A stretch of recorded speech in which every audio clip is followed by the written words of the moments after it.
அனைவருக்கும் உற்சாகமான இனிய காலை வணக்கம். இன்றைய நாள் ஜூலை 3, 2024 ஆனி 19ஆம் நாள் புதன்கிழமை. அனைவருக்கும் இனிமையான நாளாக அமைய டைகர் குடும்பம் சார்பாக வாழ்த்துகிறோம். நம் வாழ்வில் வரும் ஒவ்வொருவரும் நமக்கு ஏதோ ஒன்றை கொடுத்துத்தான் செல்கிறார்கள். நல்ல மனிதர்கள் மகிழ்ச்சியையும், தீய மனிதர்கள் அனுபவத்தையும், மோசமான மனிதர்கள் பாடத்தையும், சிறந்த மனிதர்கள் நினைவுகளையும் தருகிறார்கள். நாம் சிறந்தவற்றை எடுத்துக்கொண்டு வாழ்க்கையில் முன்னேறுவோம். இன்றைய நிகழ்வில் டைகர் விஷன் மிஷன் கூறுவதற்கு டைகர் ஜெயந்தி மகாராஜ் ஃப்ரம் சிவகாசி அவர்களை அன்போடு அழைக்கிறோம். நன்றி tiger Akila Gopinath. Tiger vision மனம், புத்தி, உடல் மூன்றும் சமநிலையில் இருந்தால் வாழ்க்கை பிரகாசிக்கும். டைகர் மிஷன் ஒரு தனி மனிதனின் தொடர்ச்சியான ஆரோக்கியமும் பொருளாதாரமும் இவ்வுலகை மாற்றும். நன்றி டைகர் ஜெயந்தி மகாராஜ். டைகர் இறை வணக்கம் கூறுவதற்கு டைகர் ராகுல் ரமணன் ஃப்ரம் ராமநாதபுரம் அவர்களை அன்போடு அழைக்கிறோம். நன்றி டைகர் அகிலா கோபிநாத். இறை வணக்கம். என் வாழ்க்கையில் நம்பிக்கையாய் இருக்கும் இறைவா, நான் சேவை செய்யும் இந்த அமைப்பே நீ வாழும் இடம் என எண்ணுகிறேன். நான் தினமும் செய்யும் பணியே எனது கடமை என நம்புகிறேன். எனது உடலை கண்ணும் கருத்துமாய் பாதுகாப்பதே எனது பொறுப்பு என உணர்கிறேன். நன்றி இறைவா. நன்றி டைகர் ராகுல் ரமணன். வாழ்வில் வெற்றியும் சந்தோஷமும் பெருக. டைகர் குழுவோடு இணைந்து பயணிக்கும் அனைத்து டைகர் குழு உறவுகளுக்கும் டைகர் ஃபேமிலி டீம் சார்பாக நன்றிகளையும் வாழ்த்துக்களையும் தெரிவித்துக் கொள்கிறோம். நம் தினசரி நடைமுறைகளை பிரபஞ்சத்திற்கு நன்றி செலுத்தி ஆரம்பம் செய்யுங்கள். இதனால் நம் சாதாரண நாட்கள் கூட சிறந்த நாட்களாக மாறும் என நம்ம 8 நடை பயிற்சிக்கு அழைத்து செல்ல வருகிறார் நமது 8 நடை பயிற்சியின் ஆசான் டாக்டர் டைகர் தேன்கோடு பிரபாகரன் அவர்களை உற்சாகத்தோடு வரவேற்கிறோம். எல்லோருக்கும் இனிய காலை வணக்கம். இந்த அற்புதமான காலை வேளையில் 9 மூட்டுக்களையும் அசைக்கக்கூடிய அற்புதமான பயிற்சிகளை முடிச்சுட்டு 27 முறை சூப்பர் பிரெயின் யோகா அப்படின்னு சொல்லக்கூடிய தோப்பு கரணங்களை முகம் மலர்ச்சியோட மனம் மகிழ்ச்சியோடு முடிச்சுட்டு 8 நடப்பதற்காக தயார் நிலையில் இருக்கிறோம். 8 மீது இருக்கிறோம். கிழக்கு மேற்காக நடப்பவர்கள் கிழக்கு திசையிலிருந்து மேற்கை நோக்கியும், தெற்கு வடக்காக நடப்பவர்கள் தெற்கு திசையிலிருந்து வடக்கை நோக்கியும் நமக்கான முதலடி எடுத்து வைத்து நடக்க வேண்டிய தருணம். பேசிக் கோர்ஸ் மற்றும் அட்வான்ஸ் கோர்ஸ் இருக்கக்கூடிய எல்லாருமே இப்போது நம்மளுடைய நடையை தொடங்குகிறோம். இப்போது பெண்கள் அனைவரும் இடதுபுறமாகவும் ஆண்கள் அனைவரும் வலதுபுறமாகவும், அதாவது பெண்கள் லெஃப்ட் சைடிலும் ஆண்கள் ரைட் சைடிலும் முதலடி எடுத்து வைத்து நடையை தொடங்குகிறோம். நடை இயல்பாக இருக்கிறது, நடை தளர்வாக இருக்கிறது, தோள்பட்டை தளர்வாக இருக்கிறது, கழுத்து குனியாமல் இருக்கிறது, கால்கள் ஒன்றுக்கு முன்பு ஒன்று வருவது போல் நடந்து கொண்டு இருக்கிறோம். கைகள் அதனிசைவில் அசைந்து கொண்டு இருக்கிறது. சுவாசம் சீர்நிலையில் இருக்கிறது. எண்ணம் நேர்மறையாக இருக்கிறது. மனம் மகிழ்வுடனும் அமைதியுடனும் இருக்கிறது. ஒற்றை சிந்தனையாளர்கள் அத்தனை பேரும் ஒற்றுமையோடு ஒரே திசையை நோக்கி பயணித்துக் கொண்டு இருக்கிறோம். நமது பயணம் வெற்றிகரமாக அமைய எல்லாம் வல்ல இறைவனை துணை கலைத்து கொண்டு தொடர்ந்து பயணிக்கிறோம். ஒவ்வொரு விடியிலும் நமக்கு பல விஷயங்களை கற்றுத்தந்து கொண்டே இருக்கிறது. நாம் பெற்றுக்கொண்டே இருக்கிறோம். அதை வாழ்வில் பயன்படுத்தி வெற்றி கண்டு கொண்டே இருக்கிறோம். அவ்வாறாக இன்றைய விடியிலும் நமக்கு பல விஷயங்களை கற்றுத்தரப்போகிறது. நாம் பெற்றுக்கொள்ளப் போகிறோம். அதை வாழ்வில் பயன்படுத்தி வெற்றி காணப் போகிறோம். ஒவ்வொரு நாளும் நமது நடையை தொடங்கும் போது நாம் பல நினைவூட்டல்களை நினைவூட்டுவது வழக்கம். அவ்வாறாக இன்றைய நினைவூட்டல்கள் நம்முடைய பயிற்சிகளை, முயற்சிகளை, நிகழ்ச்சிகளை, செயல்களை தொடங்குவதற்கு முன்பாக முதலில் நமது தாயை வணங்க வேண்டும், நமது தந்தையை வணங்க வேண்டும், நமது குருமார்களை வணங்க வேண்டும், நமது இயற்கை இறைவன் பிரபஞ்சத்தை வணங்க வேண்டும், நமது இஷ்ட தெய்வங்களை வணங்க வேண்டும், நமது மூதாதையர்கள் முன்னோர்களை வணங்க வேண்டும். இவர்களை வழிபட்டு அவர்களிடம் அருளாசி பெற்று அவர்களுக்கு நன்றி கூறி நாம் நமது பயணத்தை தொடங்க வேண்டும். அவ்வாறாக தொடங்கக்கூடிய செயல்கள் அத்தனையும் வெற்றியில் நிறைவடையும் என்பதை நாம் அறிவோம். ஆக இன்றைக்கும் நீங்கள் எல்லாரும் செய்திருப்பீங்கன்னு நான் நம்புகிறேன். அதற்கு உங்களுக்கு என்னுடைய நன்றிகளை சொல்லிக்கிறேன்.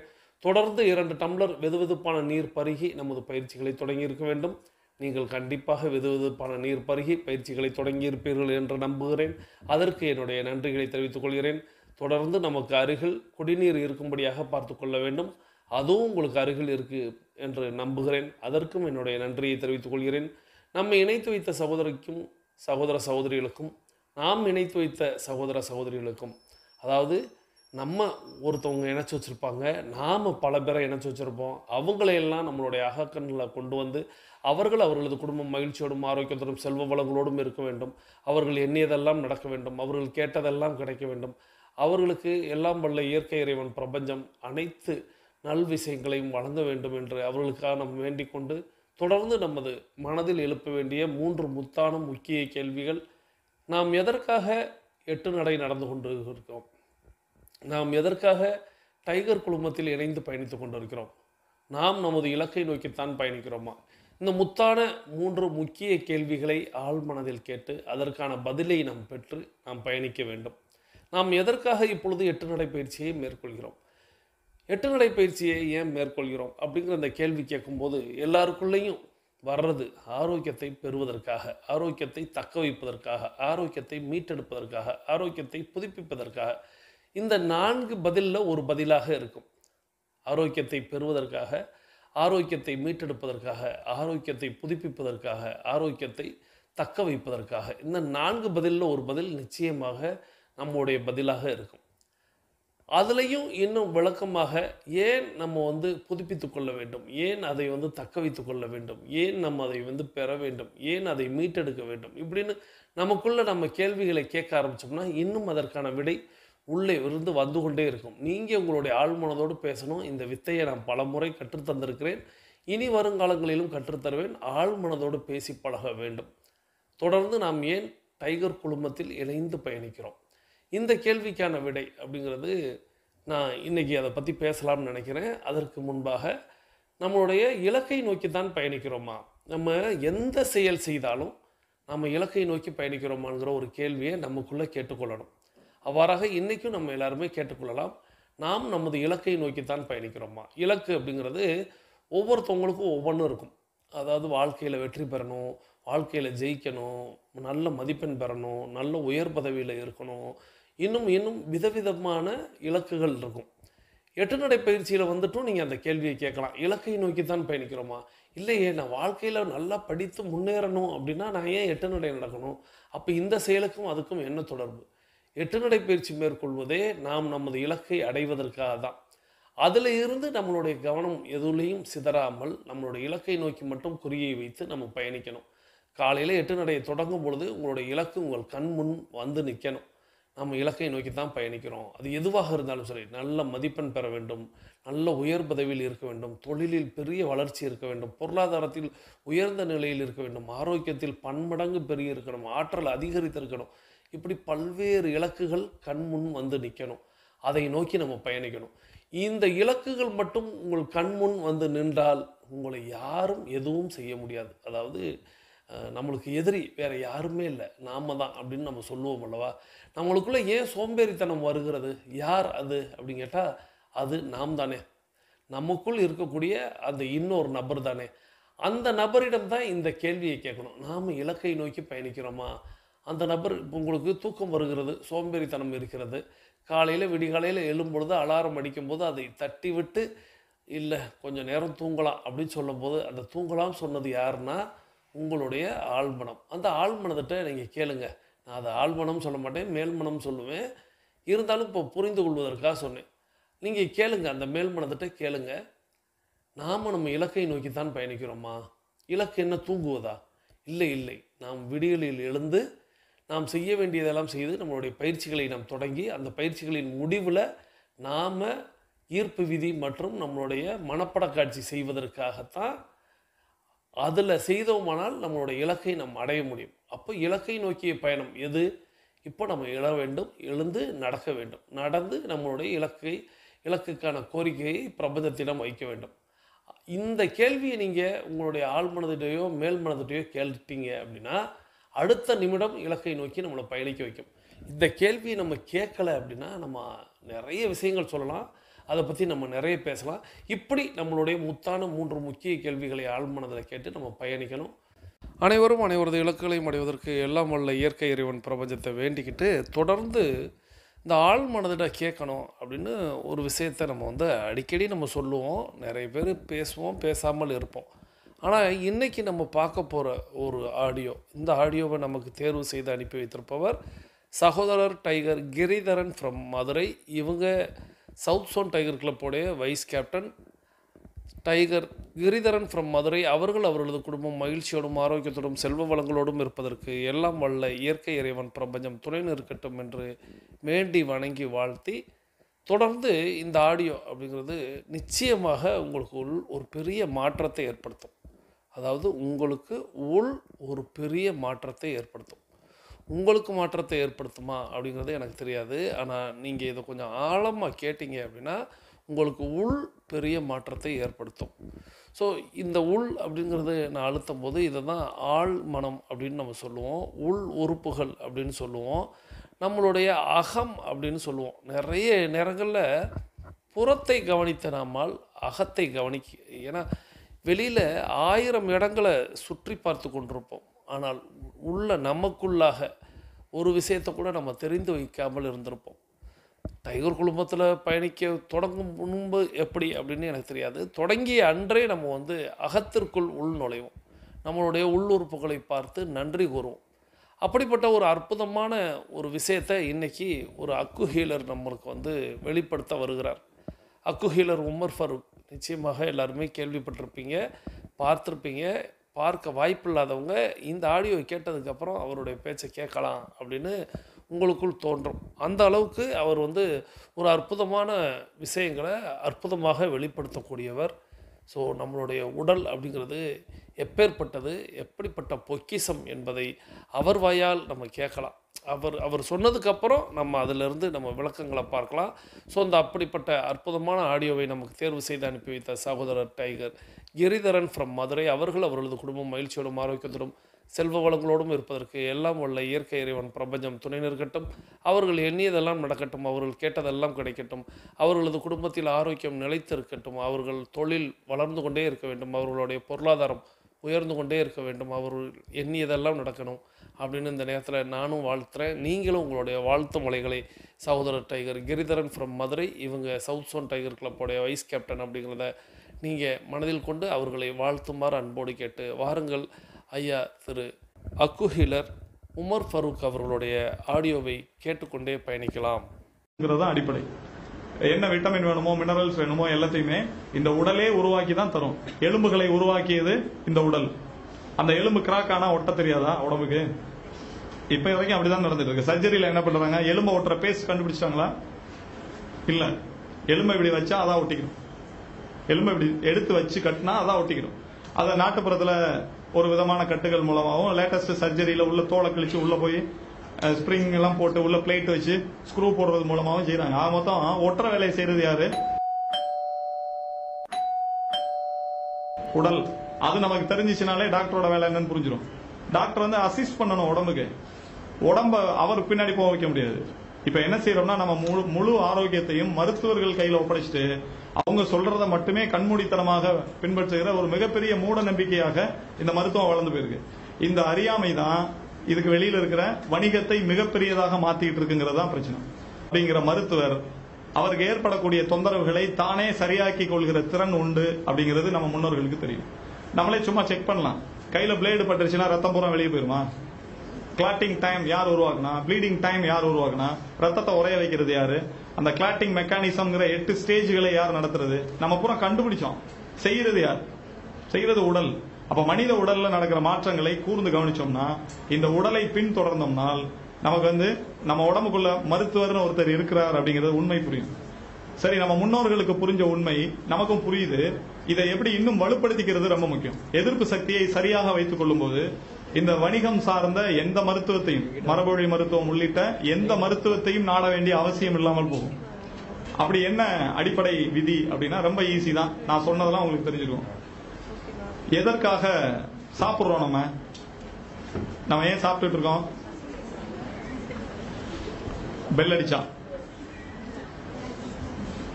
காரணம் என்ன? நான் குழந்தைகள்கிட்ட தொடர்ந்து ஏறத்தாழ ஒரு 10,000 குழந்தைகள்ட்ட கேட்டுருப்போம் வைங்களேன். எல்லா குழந்தையும் நல்ல பதில் சொன்னா. 2 பதில். ஒன்னு அம்மா சொன்னா சாப்பிடுவோம், பெல் அடிச்சா சாப்பிடுவோம். இது உண்மையா இல்லையா நீங்களே யோசிச்சு பாருங்க. நம்ம வீட்டில் இருக்க குழந்தைகளும் பெரியவர்களும் உரையாடுகிற வார்த்தைகள் எத்தனைன்னு பட்டியலிடுங்க. பெரும்பாலும் நம்ம அதிகபட்சம் பேசுற வார்த்தைகள் ரொம்ப குறைவு. எதை பத்தி பேசுறோம்னா கமாண்ட்ஸ் மட்டும்தான். அன்பை வெளிப்படுத்துகிற வார்த்தைகள் எதுவுமே வர்றதில்லை. கமாண்ட்ஸ் மட்டும்தான். காலையில சீக்கிரம் எந்திரி, சீக்கிரம் குளி, சீக்கிரம் ஸ்கூலுக்கு கிளம்பு, ஈவினிங் வந்தா சீக்கிரம் ஃப்ரெஷ் ஆகு, யூனிஃபார்ம் சேஞ்ச் பண்ணு, டியூஷனுக்கு போ, சீக்கிரம் தூங்கு. ஒரு நாள் ஓவர். 28 நாள் இப்படி சரியா போயிடும். மிச்ச நாட்கள்ல சண்டே அன்னைக்கும் தூங்குற, திரும்பி எழுப்பி விடுங்க இல்லையா? Special homework. அப்ப இதுதான் நமக்கும் நம்ம குழந்தைகளுக்குமான உளவியல் ரீதியான தொடர்பே மாறி போயிருக்கு. இதுக்கான காரணம் என்ன அப்படின்னா, நம்மளை சுத்தி உருவாயிருக்கிற எல்லா தொழில்களும் வணிகமயமாய் போயிருக்கிறது தான். இதனுடைய ஆணிவேர் மருத்துவம் வணிகமயமாய் போயிருக்கிறது. அப்ப மருத்துவத்தினுடைய வணிகம் அதுல இருந்து வெளியே வர்றதுக்கு நம்ம உடம்புல அடிப்படையா நம்ம புரிஞ்சுக்கிற வேண்டிய விஷயம் பசி. பசி அப்படின்னா எதுக்கு வருது பசி?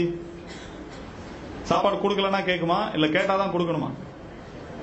கேட்டாதானே கொடுக்கணும். உடம்புக்காக தான் சாப்பிடுறோம் நம்ம, இல்லையா?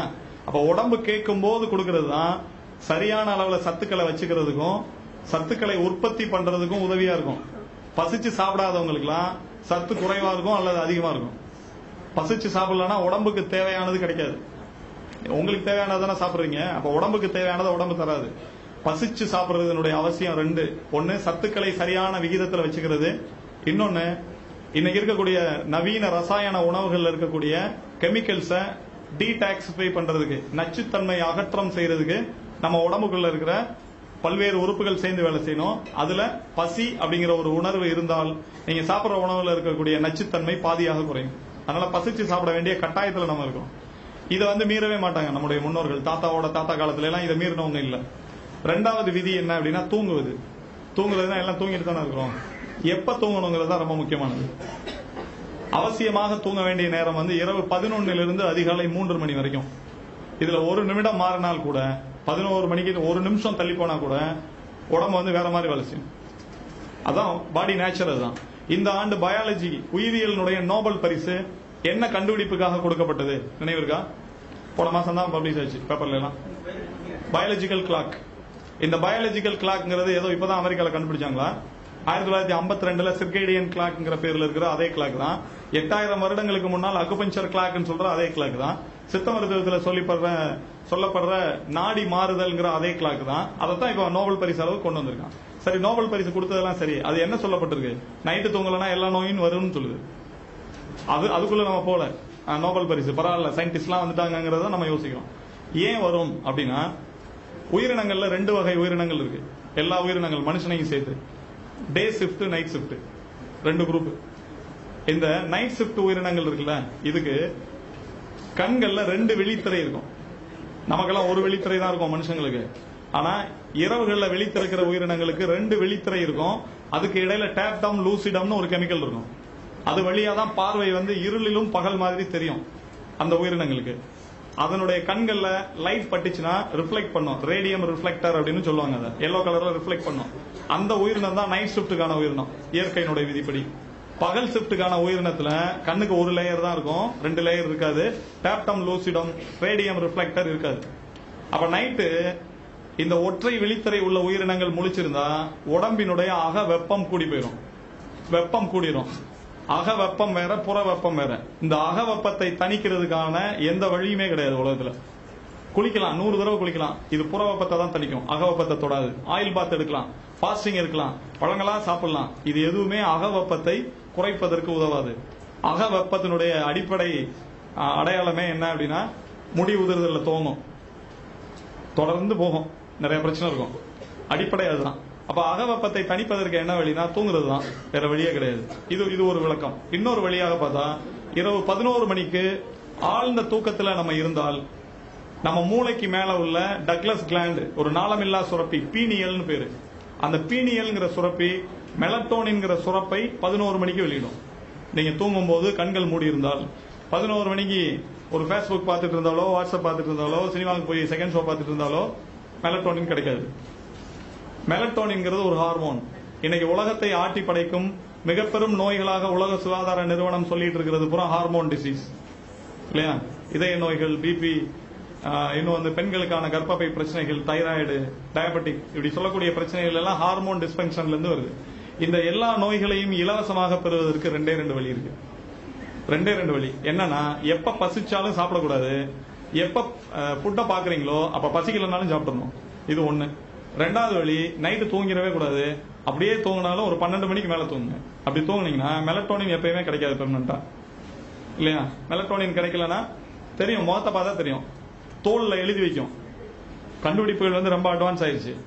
பழைய பாரம்பரிய டயக்னோசிஸ் இருக்கு, ஃபேஸ் ரீடிங், மைண்ட் ரீடிங் எல்லாம் இருக்கு இல்லையா? ஒரு நபரை பார்த்தவுடன் தெரியும் அவர் எவ்வளவு நேரம் தூங்குறாரு, எவ்வளவு நேரம் தூங்கல. உதாரணமா டெலிவரியில வெளிப்படுறத கவனிச்சோம்.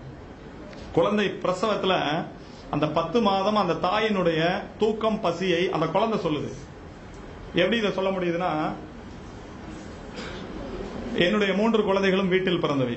அதை வச்சுதான் இதே மாதிரி 1200 குழந்தைகள் இந்த 3 ஆண்டுகளில் வீட்டில் பிறந்திருக்குது. அந்த அடிப்படையில் வீட்டு பிரசவத்தில் எங்களுக்கு சிசேரியன் பண்ண தெரியாதுல்ல, அதனால நார்மல் எல்லாமே. அப்படி பிறந்த குழந்தைகள் குழந்தை பிறக்கும் போது வலி கூடுதலாக இருந்தால் அவங்க பசிச்சு சாப்பிடலன்னு அர்த்தம். குழந்தை பிறக்கும் போது குழந்தை பிறந்து பின்னாடியே பிளசண்டா வரும் இல்லையா நெஞ்சு பை, அது வர்றதுக்கான டைம் எவ்வளவு டிலே ஆகுதோ அத்தனை நைட் அவங்க தூங்கலன்னு அர்த்தம். அதை வச்சு கண்டுபிடிச்சிடலாம். அந்த குழந்தை பிறப்ப வச்சு அந்த 10 மாசத்துல அந்த தாயினுடைய இயற்கை விதிமீறல்களை நம்ம கண்டுபிடிச்சிட முடியும். அப்ப இயற்கை நம்ம ஒழுங்கையும் கவனிக்குது, ஒழுங்கின்மையை கவனிக்குது, அனைத்தும் நம்ம உடலிலேயே எழுதி வைக்கப்படுது. அதுக்கான விளைவுகள் தான் நடந்துகிட்டே இருக்கும். நான் ஒண்ணுமே இல்ல பெர்ஃபெக்ட், கரெக்டா டயத்துக்கு சாப்பிட்டேன், டயத்துக்கு தூங்கினேன், ஆனா எனக்கு எல்லா நோயும் வந்துருச்சு அப்படின்னா இந்த டைம் வேற. இந்த வால் கிளாக்லாம் இயற்கையை பார்த்து நம்ம கண்டுபிடிச்சது. இந்த டைம் உடம்புக்குள்ள ஓடிட்டு இருக்க பயாலஜிக்கல் கிளாக், அதை கண்டுபிடிச்சா மட்டும்தான், அதை பின்பற்றினா மட்டும்தான் ஆரோக்கியம்ங்கிறது அடிப்படையாக கிடைக்கும். ஆரோக்கியம் ஒழுங்கா இருந்தா மருத்துவமனைக்கு எதுக்கு போறோம்? இந்த வணிகத்துக்குள்ள போய் ஏன் சிக்க வேண்டியது இருக்கு? மரபு வழி மருத்துவமோ நவீன மருத்துவமோ டெஸ்டுகளுக்குள்ள ஏன் போக வேண்டியது வருது? அப்ப அடிப்படையாக பிரைமரி ஃபேக்டராக முதன்மை காரணியாக இருப்பது நம்முடைய அறியாமை. இந்த அறியாமையிலிருந்து வெளியேற்றுவதற்கு இன்னொரு நபரால நிச்சயமா முடியாது. உங்க உடம்போடு நீங்க பேசணும். அதைத்தான் உடலின் மொழின்னு சொல்றோம், வாய்ஸ் ஆஃப் ஹெல்த். உங்க உடலோடு நீங்க உரையாடுங்க. பசிக்குதான் ஒரு வார்த்தை கேளுங்க. இப்ப உங்களால இமேஜின் பண்ண முடியும் யூரினரி பிளாடர்ல யூரின் இருக்கா இல்லையாங்கிறத நம்மளால இமேஜின் பண்ண முடியும் இல்லையா? அதே மாதிரி வயிறு காலியா இருக்கா இல்லையாங்கிறத பண்ண முடியும். எம்டி ஸ்டொமக் வேற, பசிக்கிறது வேற, ரெண்டு வேற வேற தானே. இதை கவனிக்க கவனிக்க கவனிக்க நம்முடைய நுண் உணர்வு, தமிழ்ல நுண்மான் நுழைப்புலம் அப்படின்னு சொல்லுவாங்க, அந்த நுண் உணர்வு அதிகரிக்கும். உங்களுடைய ஒர்க்கிங் கெப்பாசிட்டி, உங்களுடைய thinking capacity, thought process, creativity எல்லாமே வேற லெவல்ல போகும். அடிப்படையே இதுதான். இந்த பசி தூக்கம்ங்கிற 2 விஷயத்தை வச்சுதான் நம்முடைய முன்னோர்கள் நீண்ட காலம் வாழ்ந்தாங்க, ஆரோக்கியமான வலுவான உடலோடு வாழ்ந்தாங்க. நிச்சயமாக அந்த ஆடியோ உங்களுக்குள் பெரிய மாற்றத்தை ஏற்படுத்தி இருக்கும் அப்படிங்கிறது எனக்கு தெரிகிறது. உங்களுக்கு தெரிந்து விட்டதா அப்படிங்கிறத நீங்கள் கூற வேண்டிய தருணமும் வரப்போகிறது. அடுத்த ஒரு நிமிடத்தில் நம்மளுடைய 21 நிமிடங்கள் அப்படிங்கிறது நிறைவுக்கு வரப்போகிறது. அதற்கு முன்பாக இந்த அற்புதமான ஆடியோவை நமக்கு தேர்வு செய்து அனுப்பி வைத்த சகோதரர் டைகர் கிரிதரன் ஃப்ரம் மதுரை அவர்கள் அவர்களது குடும்பம் மகிழ்ச்சியோடும் ஆரோக்கியத்தோடும் செல்வ வளங்களோடும் இருப்பதற்கு எல்லாம் வல்ல இயற்கை இறைவன் பிரபஞ்சம் துணை நிற்கட்டும், அவர்கள் என்னதெல்லாம் நடக்கட்டும், அவர்கள் கேட்டதெல்லாம் கிடைக்கட்டும் என்ற வாழ்த்து மலைகளை நீங்களும் வாழ்த்தி இருப்பீர்கள் என்ற நம்பிக்கையோடு ஐயா திரு ஹீலர் உமர் ஃபரூக் அவர்களுடைய அந்த ஆடியோவை நம்ம கேட்டிருப்போம். அந்த ஆடியோவில் நிறைய முதல் விஷயத்தை இந்த இடத்துல சொல்லிடலாம். உடம்பு, இந்த உடல் அப்படிங்கிறது எல்லாவற்றையும் பார்த்துக்கொள்ளும். அவர் ஒரு உதாரணத்தை சொன்னார். எலும்பு முறிவு அப்படிங்கிற ஒரு விஷயம் ஏற்பட்டால் அந்த எலும்பை ஒட்ட வைக்கக்கூடிய பேஸ்ட் ஏதேனும் கண்டுபிடிக்கப்பட்டதா அப்படின்னு ஒரு கேள்வியை கேட்டார். இதுவரைக்கும் கண்டுபிடிக்கப்பட்டிருக்கா? இல்லை. அப்போது அந்த எலும்பை மரபு வழியாக செய்யக்கூடிய மருத்துவமோ அல்லது நவீன மருத்துவமோ எலும்பை ஒட்டி வைக்க அதனுடைய இடத்தில் வைத்து விடுவார்கள். 2 எலும்பும், அதாவது ஒரு எலும்பாக இருந்த எலும்பு உடைந்து 2 எலும்பாக மாறுகிறது. 2 எலும்பையும் அதன் இடத்தில் வைத்து விட்டால் அது ஒட்டி கொள்கிறது, ஒரு எலும்பாக மாறிவிடுகிறது. இந்த செயலை யார் செய்தால் அப்படின்னா நம்மளுடைய உடல் தான் செய்திருக்கிறது. அப்போ உடலுக்கு தெரியாத ஒரு விஷயம் எதுவும் இல்லை. மருத்துவத்தை முழுமையாக நம்புகிறோம், நம்மளுடைய உடலை நம்ம அதாவது மருத்துவரை முழுமையாக நம்பக்கூடிய நாம் நம்மளுடைய உடலை முழுமையாக நம்பலை அப்படிங்கிற ஒரு கவலையோடு தான் அவருடைய அந்த ஆடியோவை தொடங்கினார். ஸோ நாம் புரிந்து கொள்ள வேண்டியது அப்படிங்கிறது உடலின் மொழி. நம்ம இதை பல முறை சொல்லியிருப்போம். இன்றைக்கி அக்குஹிலரும் இந்த வார்த்தையை சொன்னார். இந்த அற்புதமான ஆடியோவை தொடர்ந்து நம்மளுடைய 21 நிமிடங்கள் அப்படிங்கிறது நிறைவுக்கு வருகிறது. வாருங்கள், அனைவரும் தொடங்கிய திசைக்கு வந்து விடலாம். பேசிக் கோர்ஸில் இருக்கக்கூடியவங்களுக்கும் அட்வான்ஸ் கோர்ஸில் இருக்கக்கூடியவங்களுக்கும் 21 நிமிடங்கள் அப்படிங்கிறது அதிமுக்கியமான தருணம். காரணம் என்ன அப்படின்னா, பேசிக் கோர்ஸில் இருக்கிறவங்களுக்கு அவங்களுடைய நடை முடிஞ்சிருக்கும். ஆனால் அவங்க கேட்க வேண்டிய விஷயம் இன்னும் ஒரு 21 நிமிடங்கள் இருக்கிறது என்பதை மனதில் கொண்டு அவங்க தொடர்ந்து தண்ணீர் பருகிட்டு கேட்கக்கூடிய கேள்விகளுக்கு கமெண்ட் பண்ணிவிட்டு அஃபர்மேஷன் விசுவலைசேஷன் செய்துட்டு மீது இருக்கக்கூடிய ஆடியோவை கேட்கணும். அட்வான்ஸ் கோர்ஸில் இருக்கக்கூடிய நாம் எல்லாரும் தண்ணீர் பருகிட்டு கேட்கக்கூடிய கேள்விகளுக்கு பதிலளித்து விட்டு தொடர்ந்து நம்ம 21 நிமிட நடையை நடந்துட்டு அதன் பிறகு நம்ம அஃபர்மேஷன் விசுவலைசேஷன் பண்ண போகணும். இதுதான் பேசிக் கோர்ஸுக்கும் அட்வான்ஸ் கோர்ஸுக்கும் உள்ள வித்தியாசம். ஸோ இப்போ நம்ம எல்லாருமே தண்ணீர் பருகணும். தண்ணீர் அப்படிங்கிறது நமக்கு அருகில் இருக்கக்கூடிய குடிநீரை எடுத்து நிறுத்தி நிதானித்து ரசித்து ருசித்து பருகணும். தண்ணீர் பருகுதல் என்பது ஒரு கலை என்பதை நாம் மனதில் கொள்ளணும். தண்ணீர் பருகும் பொழுது தண்ணீரின் தன்மையை, அதன் ருசியை, அதன் சுவையை உணர்ந்து பருகி இருக்க வேண்டும். ஒரு 2 வாய் நீர் தான் பருக போகிறோம். ஆனால் அந்த 2 வாய் நீரை நிதானமாக பருகணும். ஏதோ அப்படியே ஊற்றணும். நிறைய நேரங்களில் சரி இதை பற்றி நாளை அல்லது நாளை மறுநாள் ஒரு முக்கியமான ஒரு விஷயம் பேசுவோம். ஸோ அது பேசிக்கொள்ளலாம். இப்போது நம்ம தண்ணீர் பருகி இருப்பீங்க அப்படிங்கிற நம்பிக்கையோடு இப்போ உங்கள் கையில் இருக்கக்கூடிய மொபைல் ஃபோனை கையில் எடுத்துக்கிறங்க. உங்களுடைய மொபைல் ஃபோனை கையில் எடுத்துக்கிட்டு இப்போ நீங்கள் கருத்து சொல்ல போகிறீங்க. இப்போ அக்கு ஹீலர் உமர் ஃபரூக் அவர்கள் வந்து பல விஷயங்களை நமக்கு பாடமாக சொல்லி கொடுத்தார். அதில் ஒரு முக்கியமான விஷயம் அப்படிங்கிறது இந்த நோபல் பரிசு எதற்காக கிடைத்தது அப்படிங்கிற ஒரு விஷயத்த சொன்னார். ஸோ உங்களுக்கு டைட்டில் பார்க்கும்போதே நம்மளுடைய ஸ்டிக்கரு காலையில் இனிய காலை வணக்கமாகட்டும் அல்லது திரையில் இப்போ தெரிவதாகட்டும் இவற்றை பார்க்கும் பொழுதே அந்த விஷயம் உங்களுக்கு வந்து தெரிஞ்சிருக்கும். எதற்காக நோபல் பரிசு கிடைக்கப்பட்டது அப்படின்னு ஒரு வார்த்தையை சொன்னார். அது அவரே பல முறை பயன்படுத்தினார். நான் இதுவரையே பயன்படுத்தலை. நான் இடைவேளைக்கு பிறகு தான் பயன்படுத்த போகிறேன். ஆனால் திரையில் தெரிகிறத வச்சு உங்களால் கணிக்க முடியும் அப்படிங்கிறது என்னால் புரிகிறது. ஸோ அது ஒன்று. ஏன்னா நீங்கள் வந்து அதை கவனிச்சிங்களா அப்படிங்கிறத அவர் சொன்னது. அதன் பிறகு உடலின் மொழி அப்படின்னு இன்னொரு நம்ம தலைப்பே அதை கொடுத்துருக்கோம், உடலின் மொழி அப்படின்னு. ஸோ இந்த உடலின் மொழி அப்படிங்கிறது உங்களுக்கு எதுவெல்லாம் உடலின் மொழின்னு தெரியும். உடல் வந்து நம்மளோட பேசுகிறது. அது அப்போது ஒரு மொழி வைத்து சொல்கிறது. அந்த மொழி உங்களுக்கு புரிந்திருக்கும். அது எதுவெல்லாம் உங்களுடைய நீங்கள் பார்த்தவரையே, நீங்கள் கணித்தவரையே, நீங்கள் கவனித்தவரையே எது உடலின் மொழியாக நினைத்து எவற்றையெல்லாம் நீங்கள் உணர்ந்து கொள்கிறீர்கள். இதை வந்து பட்டியலிடலாம். இதை நிறைய சொல்லலாம். நான் இடைவேளைக்கு பின்பு சொல்லத்தான் போகிறேன். ஆனால் நீங்கள் இப்பொழுதைக்கு எதெல்லாம் உடலின் மொழியாக நீங்கள் கருதி அதை ஏற்றுக்கொள்வீர்கள், அது நம்மளோடு பேசுது அப்படிங்கிறத நீங்கள் உணர்ந்திருப்பீர்கள் அப்படிங்கிறத பட்டியலிடுங்கள். ஸோ நோபல் பரிசு எதற்காக பெறப்பட்டது அப்படின்னு சொன்ன ஒரு விஷயத்தையும் அதுதான் முதல் கேள்வி. இரண்டாவது கேள்வி அப்படிங்கிறது உடலின் மொழி அப்படின்னு சொல்லி நீங்கள் எதையெல்லாம் உணர்ந்திருக்கிறீர்கள் அதை பட்டியலிடுங்கள் அப்படின்னு கேட்டிருந்தேன். ஸோ இந்த 2 கேள்விகளுக்கும் விடையளித்து கொண்டே பேசிக் கோர்ஸில் இருக்கக்கூடியவங்க எல்லாரும் நாம் இப்போ அஃபர்மேஷன் விசுவலைசேஷன் செய்துட்டு தொடர்ந்து மீதி இருக்கக்கூடிய ஆடியோவை பிறகு கேட்க போகிறோம். அட்வான்ஸ் கோர்ஸில் இருக்கக்கூடிய நாம் எல்லாரும் இப்போது நம்ம தொடர்ந்து பயணிக்க போகிறோம். ஸோ நமக்கான நேரம் தொடங்குகிறது. இப்பொழுது ஆண்கள் அனைவரும் இடதுபுறமாகவும் பெண்கள் அனைவரும் வலதுபுறமாகவும், அதாவது ஆண்கள் லெஃப்ட் சைடிலும் பெண்கள் ரைட் சைடிலும் முதலடி எடுத்து வைத்து நடையை தொடங்குகிறோம். நடை இயல்பாக இருக்கிறது, நடை தளர்வாக இருக்கிறது, தோள்பட்டை தளர்வாக இருக்கிறது, கழுத்து குனியாமல் இருக்கிறது, கால்கள் ஒன்றுக்கு முன்பு ஒன்று வருவது போல் நடந்து கொண்டு இருக்கிறோம், கைகள் அதன் இசைவில் அசைந்து கொண்டு இருக்கிறது, சுவாசம் சீர்நிலையில் இருக்கிறது, எண்ணம் நேர்மறையாக இருக்கிறது, மனம் மகிழ்வுடனும் அமைதியுடனும் இருக்கிறது. ஒற்றை சிந்தனையாளர்கள் அத்தனை பேரும் ஒற்றுமையோடு ஒரே திசையை நோக்கி பயணித்து கொண்டு இருக்கிறோம். நமது பயணம் வெற்றிகரமாக அமைய எல்லாம் உள்ள இறைவனை துணை கலைத்து கொண்டு தொடர்ந்து பயணிக்கிறோம். தொடர்ந்து ஐயா அக்கு ஹீலர் உமர் ஃபரூக் அவங்களுடைய ஆடியோவை கேட்டோம். அந்த ஆடியோவில் அவர் வந்து முதல் விஷயமாக இந்த உடல் வந்து எப்படி செயல்படுகிறது என்பதை ஒரு உதாரணத்தோடு அந்த எலும்பு முறிதல் அப்படிங்கிற ஒரு விஷயத்தில் அந்த எலும்பு எப்படி ஒட்டி கொள்கிறது, அதற்கான இத்தனை நவீன மருத்துவம் வந்தும் அதற்கான பேஸ் எதையும் கண்டுபிடிக்கப்பட்டதா அப்படின்ட்டு முதல்ல வந்து இந்த மருத்துவரிடம் ஒப்படைத்தல் அப்படிங்கிற மூட நம்பிக்கையை விட்டொழிக்க வேண்டும் இந்த உலகம் அப்படின்னு சொன்னார். மருத்துவரை நம்பலாங்க. மருத்துவர் வந்து நம்மளுடைய நோயை குணப்படுத்துவார்னு நம்பலாம். ஆனால் முழுக்க முழுக்க மருத்துவரும் தான் நோயை குணப்படுத்துகிறாருங்கிறத அந்த முழு மூட நம்பிக்கையை ஒழித்து நம்மளுடைய உடலும் நம்மளுடைய நம்பிக்கையும் தான் அது வந்து இன்னும் மேம்படுத்துங்கிறத நம்ம புரிந்து கொள்ளணும். ஸோ மருந்து இதை பற்றி ஒரு கதை நான் அடிக்கடி குழந்தைகளுக்கு பயிற்சி வகுப்புகளில் சொல்வது உண்டு. 2 நபர்கள் பயணித்து கொண்டிருக்கிறார்கள். ஒரு நபருக்கு தீராத ஒரு வயிற்று வலி பயணத்தில், எதுலேயோ ஒரு மாட்டு வண்டின்னு கூட வைத்து கொள்ளுங்களேன்.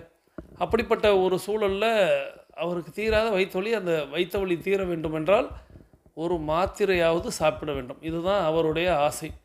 ஆனால் அவரோடு பயணிக்கக்கூடியவர் ஒரு நாட்டு வைத்தியர் அப்படின்னு வைத்துக்கொள்ளலாம். இப்போது அந்த நாட்டு வைத்தியரோ இல்லை மருத்துவரோ அப்படின்னு கூட வைத்துக்கொள்ளலாம். இப்போ அவர் என்ன செய்கிறாரு அப்படின்னா, ஒரு இடத்துல நிறுத்த சொல்கிறாரு. நிறுத்தி அவர் வந்து பக்கத்தில் அருகில் தேடுறாரு, ஏதேனும் கிடைக்குமான்னு பார்க்குறாரு. ஒரு சின்ன கல் உருண்டையாக எடுக்கிறார். சிறிய கல், விரலில் எடுத்தால் அது பிடிக்க முடியாத அளவுக்கு ஒரு சிறிய கல் எடுக்கிறார். எடுத்துகிட்டு அதை வந்து நீரில் கழுவுகிறார். கழுவிட்டு இவர் வந்து எங்கேயோ இருந்து ஒரு மருந்தை கொண்டு வந்ததாக அவர் இடத்தில் சொல்கிறார்.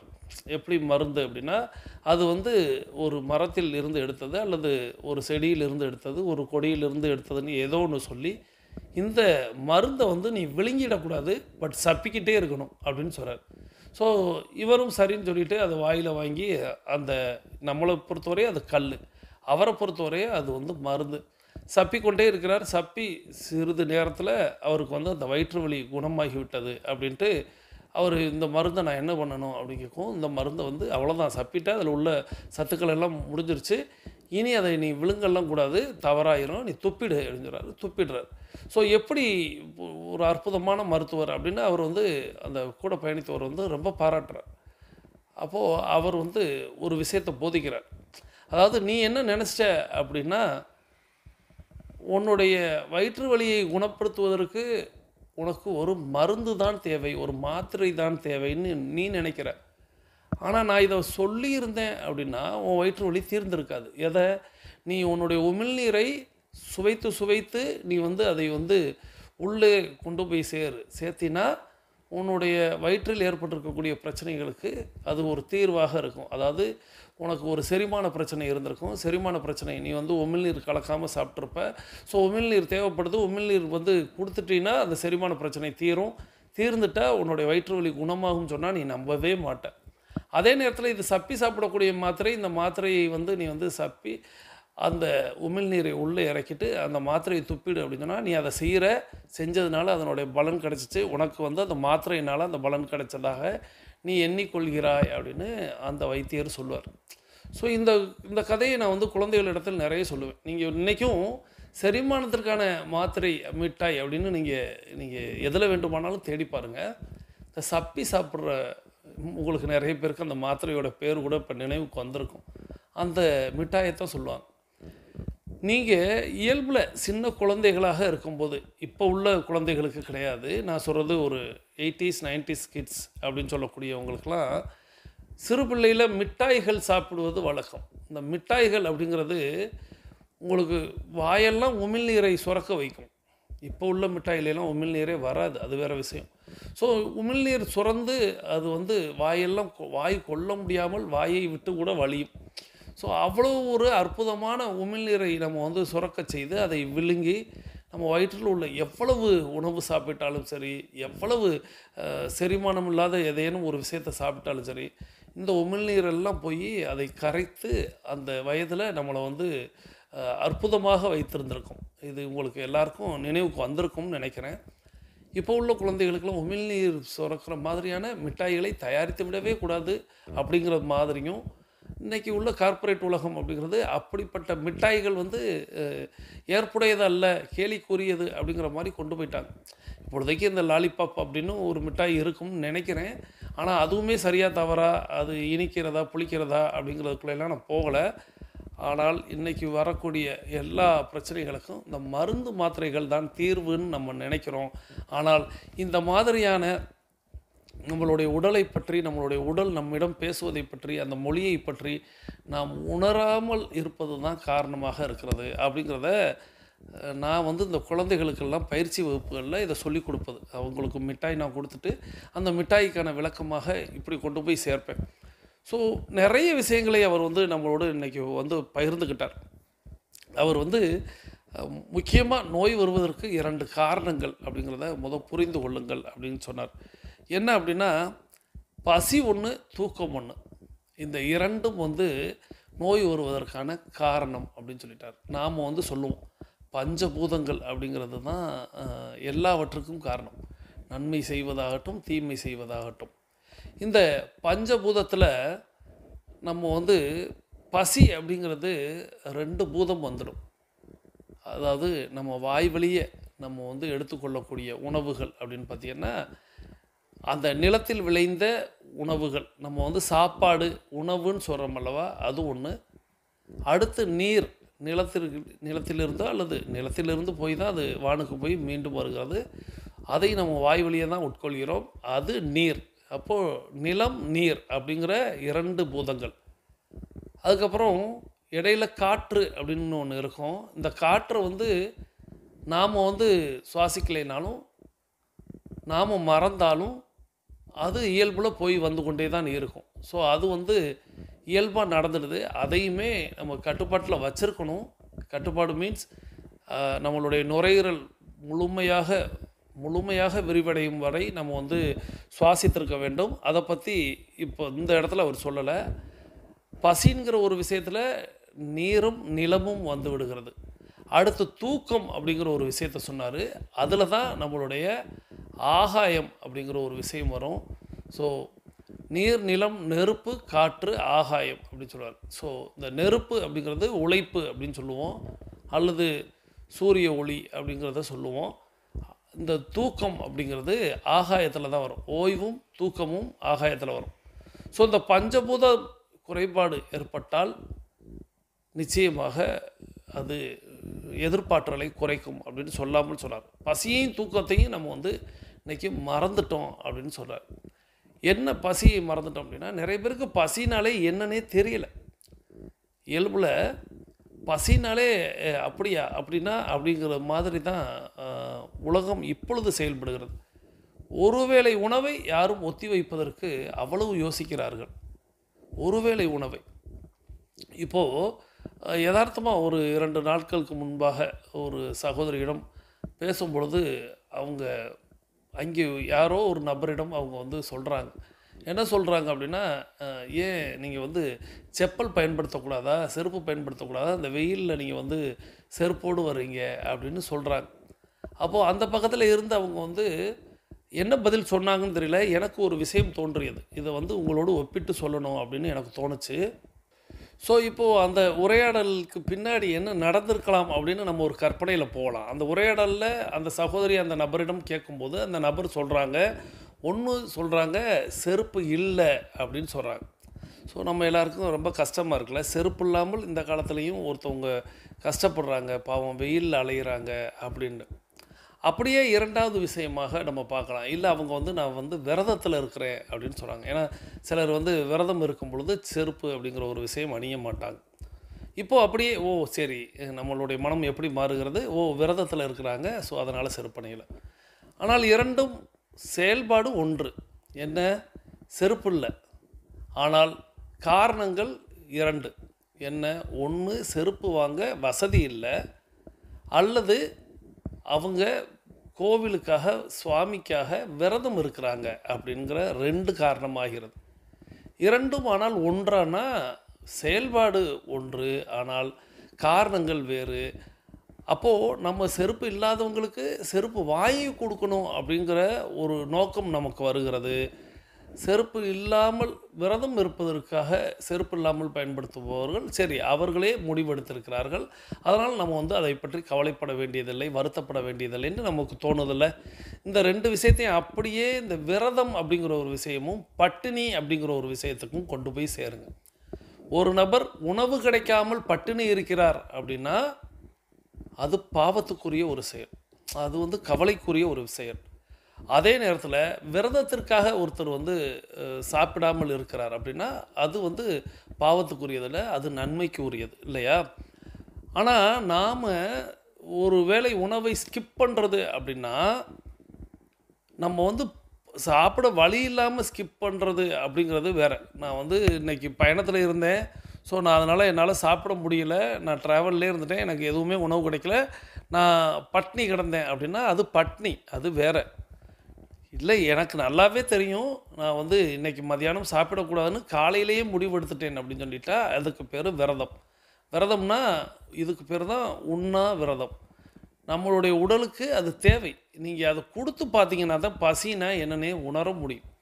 நம்ம பசியை கொண்டு போய் எப்படி கம்பேர் பண்ணிக்கிறோம் அப்படின்னா, நாம் பட்டினி இருப்பது போல் கிடைக்காத நேரத்தில் விட்டுட்டு எனக்கு அது எப்படி அந்த செருப்பு இல்லாத போது, செருப்பே வாங்க வசதி இல்லாத போது அது பாவத்துக்குரியதோ, அல்லது செருப்பு எனக்கிட்ட இருக்குது ஆனால் நான் விரதம் இருக்கிறேன் அப்படிங்கிற மாதிரி இருப்பது தான் உண்ணாவிரதமும் இருக்கணும். ஸோ இரண்டையும் ஒப்பிட்டு பார்க்கணும்னு நான் உங்களோட பகிர்ந்து கொள்ளணும்னு நினச்சேன். ஸோ அதை வந்து இங்கே கம்பேர் பண்ணி சொல்லிட்டேன். இங்கே ஐயா உமர் ஃபரூக் அதை தான் குறிப்பிடுகிறார். பசி அப்படிங்கிற ஒரு விஷயம் இல்லாதனால இன்றைக்கி நிறைய நோய்கள் வந்து கொண்டே இருக்கிறது. ஏன்னா பசியை உணரலை, பார்த்தாலே சாப்பிட்றாங்க, பெல் அடிச்சிட்டாலே சாப்பிட்றாங்க. அச்சச்சோ டைம் ஆகிடுச்சே, பொழுது போயிடுச்சே, பசி வந்துடுமே. நான் நிறைய நபர்கள்ட்ட இரவு வந்து ஒரு மாதிரி இருக்குன்னா இரவு உணவு ஸ்கிப் பண்ணுங்க அப்படின்னு சொன்னால் என்னால் பசி தாங்க முடியாதுன்னு அவங்களாகவே கற்பனைக்குள்ளே போயிடுறாங்க. ஸோ முதல்ல பசி என்றால் என்ன அப்படிங்கிறத உணர்வதற்கு உண்ணாவிரதம் மேற்கொள்ளணும் அப்படின்னு டைகர் குழுமத்தில் சொல்லுவோம். மாதம் 2 முறை முயற்சி செய்யுங்கள். உடனே பயந்துடாதீங்க, ஆஹா பட்டினியெல்லாம் இருக்க சொல்கிறானுங்கன்னு. பட்டினி வேற விரதம் வேறங்கிறத புரிந்து கொள்ளுங்கள். ஸோ பசியை உணரணும். அதன் பிறகு தூக்கம். இந்த தூக்கம் அப்படிங்கிற ஒரு விஷயம் இன்னும் நான் நிறைய நபர்களை பார்த்துக்கிட்டு தான் இருக்கேன். வாட்ஸ்அப்பில் நீங்கள் வந்து ஸ்டேட்டஸ் வைப்பது அல்லது நைட்டில் வந்து நீங்கள் டிஏ ரிப்போர்ட்டுக்கு போல் போடுவது, இதெல்லாம் தவறு. நான் வந்து நீங்கள் எனக்கு தெரியாமல் நீங்கள் செய்கிறீங்கன்னு நினைக்காதீங்க. உங்களுடைய உடல் வந்து உங்களுக்கு நிறைய விஷயத்தை இதுக்கு மேலே அது பயாலஜிக்கல் கிளாக் அப்படிங்கிற ஒரு விஷயத்தை தான் அந்த நோபல் பரிசு அப்படிங்கிறது சொன்னாங்க. தூக்கமின்மை தான் வந்து இன்றைக்கி நோயை பரப்புகிறது அப்படின்னு. இதெல்லாம் நம்மளுடைய ஆதி காலத்திலே நம்மளுடைய மூதாதையர்கள் கண்டுபிடித்து சொல்லிட்டு போயிட்டாங்க. ஸோ நீங்கள் 8 மணி நேரம் தூங்குறேன், நான் காலையில் 8 மணிலேருந்து ஆரம்பித்து நான் வந்து மதியம் வரைய தூங்குறேன், ஸோ எனக்கு 8 மணி நேரம் தூக்கம் கிடச்சிருச்சு. அது அல்ல. நைட் ஷிஃப்ட்டுக்கும் பகல் ஷிஃப்ட்டுக்கும் உள்ள வித்தியாசத்தெல்லாம் ரொம்ப அற்புதமாக சொன்னார். அந்த உயிரினங்களுக்கும் நம்மளை போல உயிரினங்களுக்கும் கண்ணில் விழித்திரையில் எப்படி அந்த 2 விழித்திரை நைட் ஷிஃப்ட்டில் வாழக்கூடிய உயிரினங்களுக்கு உண்டு அப்படிங்கிறதும், அந்த ரேடியம் ரிஃப்ளெக்டட் அப்படிங்கிற அந்த ஒரு விஷயம் ரிஃப்ளெக்ட் ஆகும் அல்லவா, அந்த விஷயம்லாம் அவர் சொன்னார் பாருங்கள். ஸோ அதில் வந்து ஒரு முக்கியமான இன்னொரு விஷயம் சொன்னார். இந்த டக்ளஸ் கிளாண்ட் அப்படின்னு சொன்னார், பீனியல் சுரப்பி. அதனால தான் வந்து இந்த மெலட்டோனின் அப்படிங்கிற வந்து ஹார்மோன் சுரக்கிறது. ஸோ அந்த மெலட்டோனின் ஹார்மோன் இந்த ஹார்மோன் பிரச்சனையில் தான் இன்றைக்கி எல்லா நோய்களுமே வருகிறது. இதயத்தில் ஆரம்பித்து பிபி, தைராய்டு, இன்னும் பெண்கள் சம்மந்தப்பட்ட அத்தனை பிரச்சனைகளும். நான் நம்மளுடைய உறுப்பினர்களுக்கிட்டலாம் பலமுறை சொல்லியிருக்கேன், தூக்கம் அப்படிங்கிறது இரவில் நீங்கள் தூங்கிடணும். அதுலேயும் அவர் வந்து குறிப்பிட்டு இந்த 11 to 3 அப்படின்னு ஒரு விஷயத்தை சொன்னார். 11லிருந்து 3 கட்டாயமாக ஆழ்ந்த தூக்கத்தில் நாம் இருந்தாக வேண்டும். ஸோ 9 மணிக்கு பெட்டுக்கு போயிடுங்க, அதிகபட்சம் 10 மணிக்கு தூங்கிடுங்க அப்படின்னு நம்ம சொல்லுவோம். விடியலும் உங்களுக்கு வந்து 4 மணி அப்படிங்கிறது வந்து 3 மணிக்கு மேலே எப்பொழுது வேண்டுமானாலும் எழுந்துடலாம். ஸோ இதை பற்றிலாம் இன்னும் வருங்காலத்தில் நம்ம நிறைய பேச வேண்டியது இருக்கிறது.